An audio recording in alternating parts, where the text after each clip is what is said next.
जिंदगी में क्यों भरोसा करते हो गैरों पर, जब चलना है अपने ही पैरों पर।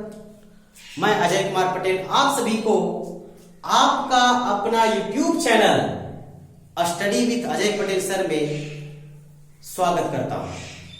दोस्तों, आज का हमारा वीडियो है वायु दाब और पवन, जो कि हर एग्जाम के लिए इंपॉर्टेंट है।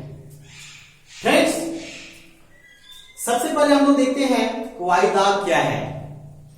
वायु दाब किसे कहते हैं, तो आपको पता होना चाहिए कि वायु द्वारा पृथ्वी पर लगने वाले दाब को वायु दाब कहते हैं। दोस्तों, ये जो वायु दाब लगता है वो पृथ्वी की अपेक्षा समुद्र तल पर अधिक लगता है। कहने का तात्पर्य है कि वायु दाब का जो भार होता है वो समुद्र तल पर धरातल की अपेक्षा अधिक पाया जाता है। दोस्तों, वायु दाब की अपनी स्थिति के कारण उसे हम लोग चार मुख्य पेटियों में विभाजित करते हैं। पहला पेटी है भूमध्य रेखीय निम्न वायु दाब पेटी, जिसका विस्तार 0 डिग्री से 5 डिग्री उत्तरी और 5 डिग्री दक्षिणी दोनों गोलार्धों में पाई जाती है। दूसरा पेटी है उपोष्ण उच्च वायु दाब की पेटी, जिसका विस्तार 30 डिग्री नॉर्थ से 35 डिग्री नॉर्थ और 30 डिग्री नॉर्थ से 30 डिग्री साउथ से 35 डिग्री साउथ दोनों गोलार्ध में पाई जाती है। फ्रेंड्स, तीसरा जो पेटी है उपध्रुवीय निम्न वायु दाब की पेटी, जिसका विस्तार 60 डिग्री से 65 डिग्री दोनों गोलार्ध में पाई जाती है। और जो चौथा जो है वह ध्रुवीय उच्च वायु दाब पेटी, जिसका विस्तार 65 डिग्री से 90 डिग्री दोनों गोलार्ध में पाई जाती है। दोस्तों, आइए हम लोग चलते हैं सभी पेटियों के बारे में। तो पहला हमारा जो है भूमध्य रेखीय निम्न वायु दाब पेटी, इसके बारे में हम लोग जानकारी प्राप्त करते हैं। ये जो भूमध्य रेखीय निम्न वायु दाब की पेटी है, जिसे हम लोग विषुवत रेखीय निम्न वायु दाब की पेटी भी कह सकते हैं। फ्रेंड्स, इस पेटी को अध्ययन करने से पहले हम लोग को समझना पड़ेगा कि ताप और दाब में विपरीत संबंध होते हैं। अर्थात यदि तापमान हाई होगा तो वायु दाब लो होगा, यानी तापमान ज्यादा मिलेगा तो वहां पर उस क्षेत्र में वायु दाब निम्न पाया जाएगा। लेकिन जिन क्षेत्रों में तापमान कम पाया जाता है तो वो ऐसे क्षेत्रों में वायु दाब अधिक पाया जाता है। तो आइए देखते हैं हम लोग आखिर ये निम्न वायु दाब पेटी क्यों है। आपको मालूम होना चाहिए कि जो विषुवत रेखीय जो क्षेत्र है, यहां पर सूर्य की किरणें सालों भर लंबवत पड़ती है, अतः इन क्षेत्रों में तापमान काफी उच्च पाया जाता है। अब जब तापमान काफी उच्च मिलेगा, इसका मतलब कैसा पेटी होगा, निम्न वायु दाब। विपरीत संबंध, तापमान हाई है तो कैसा दाब मिलेगा, निम्न वायु दाब मिलेगा। अतः इस क्षेत्र का नाम है भूमध्य रेखीय निम्न वायु दाब की पेटी। फ्रेंड्स, इस पेटी का विस्तार कभी कभी 10 डिग्री से 20 डिग्री दोनों गोलार्धों तक हो जाता है।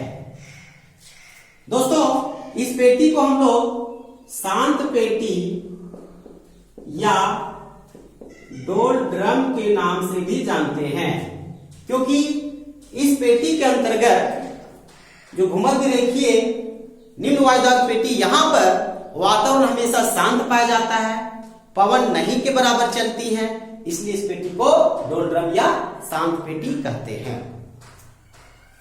फ्रेंड्स, आइए हम लोग आगे चलते हैं। दूसरा जो उपोष्ण उच्च वायु दाब की पेटी, अब यहाँ पर आपका एक प्रश्न बनता होगा, आखिर ये उच्च वायु दाब क्यों हुआ भाई, जबकि ये भूमध्य रेखा के आसपास है, यहाँ पर टेम्परेचर होना चाहिए, लेकिन यहाँ पर है उच्च वायु दाब पेटी। आइए आपको हम समझाते हैं आखिर ये उच्च वायु दाब पेटी क्यों है। दोस्तों, जो भूमध्य रेखीय निम्न वायु दाब की पेटी से और उप ध्रुवीय निम्न वायु दाब पेटी से जो ठंडी हवाएं चलती हैं, और ये जो ठंडी हवाएं आकर के इन भागों में बैठ जाती हैं, और इन भागों में जब बैठ जाती हैं तो यहाँ का तापमान कम हो जाता है। अब तापमान कम होगा तो वायुदाब बढ़ जाता है, इसलिए उपोष्ण उच्च वायुदाब की पेटी कहलाता है। फ्रेंड्स, 30 डिग्री से 35 डिग्री दोनों गोलार्ध में जो हमारी जो पेटी है उसे हम लोग अस्वच्छांश के नाम से भी जानते हैं। कहा जाता है कि आखिर इसे अस मीन्स होता है घोड़ा, इसका नाम अस्वच्छांश क्यों पड़ा? एक कहानी पास हम लोग देखते हैं कि पुराने जमाने में अरब कंट्री के लोग घोड़े का व्यापार अधिक किया करते थे। फ्रेंड्स, जब ये लोग घोड़े को अपने नाव के माध्यम से, पानी जहाज के माध्यम से व्यापार के लिए ले जा रहे थे, तो जब इस क्षेत्र में वे प्रवेश किए घोड़े को लेकर के, तो उनका जो पानी जहाज था वो आगे बढ़ने से असमर्थ होने लगा, अर्थात तो रुकने लगा, रुक गया। तो उन लोगों को यह समझ में आया कि नहीं, हमारा जो पानी जहाज में घोड़े की संख्या ज्यादा है, इसलिए उन्होंने क्या किया, 30 से 35 घोड़े को वो समुद्र में फेंक दिए। अतः इसका नाम पड़ गया अस्वच्छांश का एरिया। सिंपल सा एक कहानी बात लोग समझ सकते हैं कि 30 से 35 घोड़े को फेंकने के कारण 30 डिग्री से 35 डिग्री दोनों गोलार्ध के अक्षांश को अस्वच्छांश के नाम से जानते हैं। दोस्तों, इसके पश्चात है उप ध्रुवीय निम्न वायुदाब की पेटी, जिसका विस्तार 60 डिग्री से 65 डिग्री दोनों गोलार्ध है। फ्रेंड्स, अब ये जो एरिया है बिल्कुल ध्रुव के निकट है। अब ध्रुव के निकट तो बिल्कुल बर्फ पाया जाता है, तो वहां बिल्कुल ठंडा होना चाहिए। लेकिन जब यहाँ पर लिखे निम्न वायुदाब की पेटी, जो कि यहाँ भूमध्य रेखा में निम्न वायुदाब की पेटी, यहाँ पर निम्न वायुदाब की पेटी, थोड़ा सा अटपटा टाइप का लग रहा है, लेकिन ये हकीकत है। ये जो एरिया होता है वो निम्न वायुदाब की पेटी कहलाता है। क्यों? इसका रीजन है दोस्तों कि पृथ्वी की घूर्णन गति के कारण, आपको मालूम होना चाहिए कि पृथ्वी अपने अक्ष पर 24 घंटे में एक बार घूमती है, जिसे हम लोग घूर्णन बोलते हैं, घूर्णन गति। और सूर्य की चारों तरफ जो चक्कर लगाती है उसे हम लोग परिक्रमण गति कहते हैं, जो 365 दिन और 6 घंटे में लगाती है। तो फ्रेंड्स, पृथ्वी की अपनी घूर्णन गति के कारण इस क्षेत्र में जो भी ठंडी हवाएं पाई जाती हैं वो इस क्षेत्र को छोड़ करके भाग जाती हैं। पृथ्वी के घूर्णन के कारण जो ठंडी हवाएं इस क्षेत्र में, इस एरिया में पाई जाती है, वो यहां से हट जाती हैं। अतः जैसे ही ठंडी हवाएं यहां से हटती हैं तो यहाँ का टेम्परेचर बढ़ जाता है। अब जब यहाँ का टेम्परेचर बढ़ता है, तापमान अधिक होता है, तो वायुदाब निम्न पाया जाता है। इसलिए इसका नाम हो गया उप ध्रुवीय निम्न वायुदाब की पेटी। ध्रुव के निकट है, इसलिए उप ध्रुवीय निम्न वायुदाब की पेटी। आइए दोस्तों, अंतिम हमारा है वो है ध्रुवीय उच्च वायुदाब पेटी। इसका विस्तार सबसे कम पाया जाता है, लेकिन इसका जैसे कि नाम से पता है कि उच्च वायुदाब पेटी, कहने मतलब है यहाँ पर बिल्कुल ठंड पाया जाता है, यहाँ पर तापमान नहीं के बराबर पाया जाता है। जब तापमान निम्न होगा तो कैसा दाब बनेगा? उच्च वायुदाब की पेटी। दोस्तों, वायुदाब को हम लोग बैरोमीटर के द्वारा मापते हैं, बैरोमीटर नामक यंत्र द्वारा मापते हैं, लेकिन उसकी इकाई को, उसमें जो दर्शाते हैं उसकी इकाई को मिलीबार में दर्शाते हैं। मिलीबार,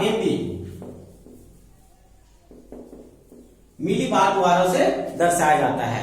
तो दोस्तों, यदि आपको यह वीडियो अच्छा लगा तो प्लीज आप मेरे चैनल को सब्सक्राइब करें, लाइक करें, अपने दोस्तों के पास शेयर करें और बेल आइकन को प्रेस करें, जिससे कि आने वाला हर वीडियो आप तक पहुंचता रहे। बहुत बहुत धन्यवाद दोस्तों।